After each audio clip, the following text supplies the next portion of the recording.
নমস্কার। আগামী 28শে জুলাই মঙ্গল রাশি পরিবর্তন করছে সিংহ থেকে কন্যাতে এবং তৈরি হচ্ছে শনি মঙ্গল যোগ। এই শনি মঙ্গল যোগ মানেই রক্তপাত, অ্যাক্সিডেন্ট যোগ। 28শে জুলাই থেকে 12ই সেপ্টেম্বর অবধি তাই এই 6 রাশিকে অতি অবশ্যই নিজেদের সতর্কতা অবলম্বন করে চলতে হবে। রাস্তাঘাটে বেরোলে অতি সাবধানে চলাফেরা করতে হবে। গাড়ি চালালে নিজেদের সতর্কতা অবলম্বন করে গাড়ি চালাতে হবে। জমি বাড়িতে কোনো রকম ইনভেস্টমেন্ট এই সময়তেই করা যাবে না। নিজের রাগকে নিয়ন্ত্রণ করতে হবে। এই সময়তে লিগ্যাল ইস্যু, আইনি ঝামেলায় জড়িয়ে পড়তে পারেন, সেগুলো থেকে নিজেদের সতর্কতা অবলম্বন করতে হবে এই 28শে জুলাই থেকে 12ই সেপ্টেম্বর পর্যন্ত। কোন কোন 6 রাশি?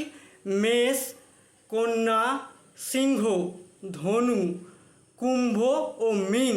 এই 6 রাশিকে অতি অবশ্যই সাবধানতা অবলম্বন করে চলতে হবে এবং নিজের রাগকে নিয়ন্ত্রণ করতে হবে, না হলে নিজের রাগের কারণে সমস্যা আপনারা ডেকে আনবেন। প্রতিকার হিসাবে কি করবেন? প্রতিকার হিসাবে প্রতি শনি এবং মঙ্গলবার হনুমানজির পুজো করবেন। শনিবার দিন দক্ষিণাকালীর মন্দিরে গিয়ে পুজো দেবেন।